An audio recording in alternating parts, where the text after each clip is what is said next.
서울구치소에 구속 수감 중인 윤석열 전 대통령이 지난 100여일간 6억 원이 넘는 영치금을 받은 것으로 나타났습니다. 하루에 100건꼴로 영치금이 들어온 건데요. 사실상 개인 기부금 모금 통로로 쓰이고 있지만 법적 제약은 없습니다. 서승택 기자입니다.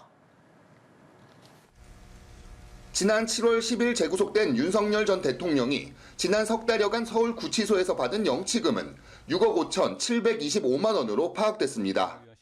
서울구치소에서 가장 많은 영치금으로 입금 횟수만 12,794차례입니다. 하루에 100여 건꼴로 영치금이 들어온 셈입니다. 이는 올해 대통령 연봉의 2.5배에 달하는 규모이자 국회의원이 4년간 받을 수 있는 후원금보다 많습니다. 현역 의원의 경우 연간 1억 5천만 원, 선거가 있는 해에는 3억 원까지 후원금을 모금할 수 있습니다. 윤 전 대통령은 영치금 6억 5,166만 원을 180차례에 걸쳐 출금했습니다. 교정시설 수용자의 영치금 보유 한도는 400만 원으로 한도를 넘어가면 석방할 때 지급하거나 필요할 경우 신청하면 개인 계좌로 받을 수 있습니다.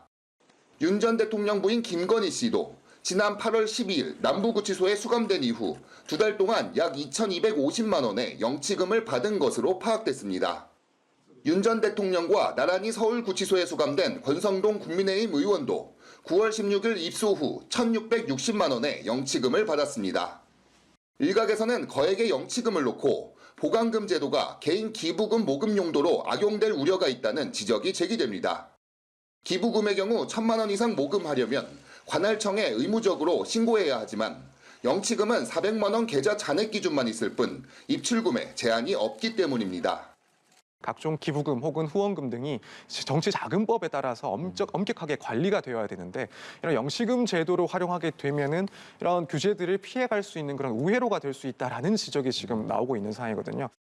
영치금은 또 과세 대상이지만 자료 수집에 한계가 있어 현실적으로 이뤄지지 않고 있다는 지적도 나옵니다. 연합뉴스TV 서승택입니다. 한편 지금 서울구치소에 구속 수감 중인 윤석열 전 대통령 영치금이 지난 100여일 동안 6억 5천만 원이 넘는 돈이 쌓였다고 합니다. 영치금 보유 한도는 400만 원인데요. 한도를 넘어가면 석방될 때 이게 지급이 된다고 합니다. 사실상 이제 개인 기부금 모금 통로로 쓰이고 있다고 보는데 법적 제약은 상대적으로 적은 겁니까? 네, 그렇습니다. 사실 워낙 좀 특수한 그런 사안이다 보니까 영치금과 관련된 그런 제약이 좀 부족하다라는 이야기가 나오고 있긴 합니다. 지금 이런 문제가 지적될 수밖에 없는 게 윤 전 대통령과 같은 이런 정치인들이 수감이 될 경우에는 말씀하신 것처럼 영치금의 사용 한도는 400만 원이긴 하지만 그 이상의 금액들은 결국에는 이제 개인 계좌로 관리가 되는 것이고 추후에 석방이 됐을 때 그 돈을 수령을 하게 되는 것입니다. 그런데 이런 정치인들에 대해서는 사실 각종 기부금 혹은 후원금 등이 정치자금법에 따라서 엄격하게 관리가 되어야 되는데 이런 영치금 제도를 활용하게 되면은 이런 규제들을 피해갈 수 있는 그런 우회로가 될 수 있다라는 지적이 지금 나오고 있는 상황이거든요. 그래서 이제 워낙 소수의 그런 사안들, 특수한 사례이기 때문에 전반적인 영치금 제도를 모두 뜯어고칠 필요까지는 없다라고 보이긴 합니다만 적어도 이제 정치자금법과 관련해서는 우회로가 될 수도 있으니 이와 관련된 최소한의 규제 혹은 시스템은 조금 마련될 필요가 있지 않나 이런 지적이 충분히 타당하다라고 보여지는 그런 내용입니다. 예, 알겠습니다.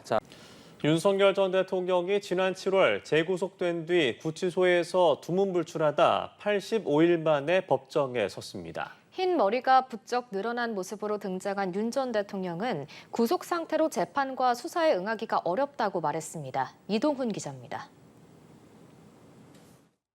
지난 7월 구속심사 이후 처음으로 법원에 출석한 윤석열 전 대통령은 다른 재소자들과 함께 버스를 타고 이동했습니다.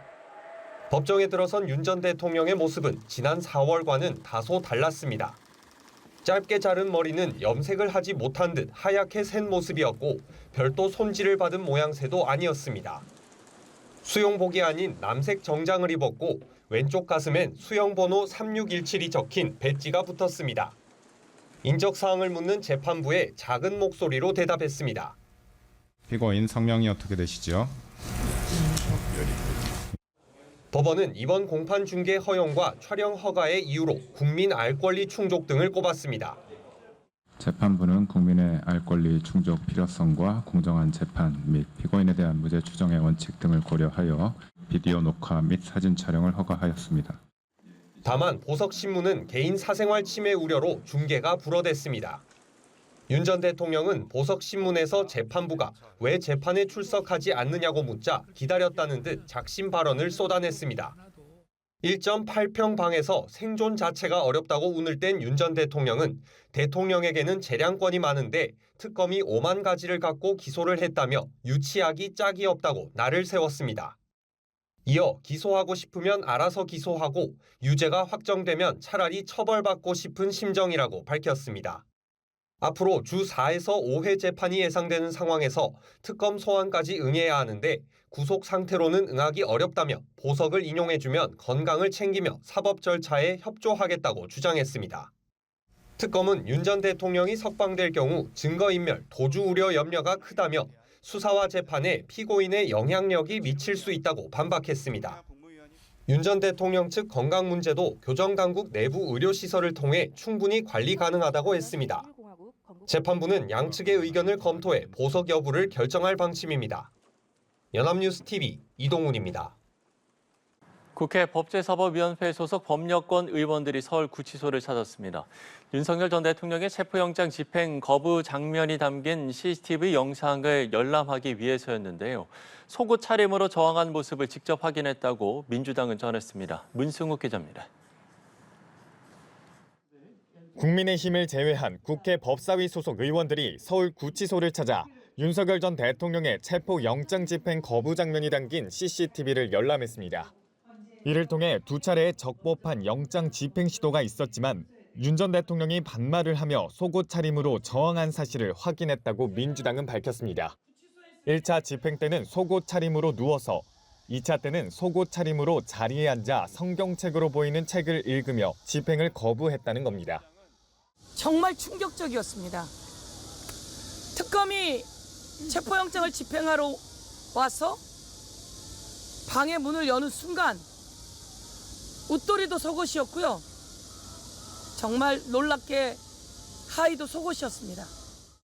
영상을 본 법사위원들에 따르면 윤 전 대통령은 1차 영장 집행 시도가 시작되자 특검을 향해 물리력을 사용하지 말라고 소리쳤고 이어 검사를 해봤냐고 따져 물은 걸로 전해집니다.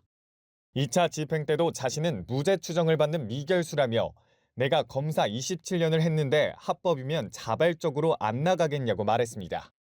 윤 전 대통령은 영장 집행을 거부하는 과정에서 2017년 국정농단 사건 핵심 인물을 언급하며 최순실 집행 사례와 다르다는 논리도 내세운 걸로 알려졌습니다.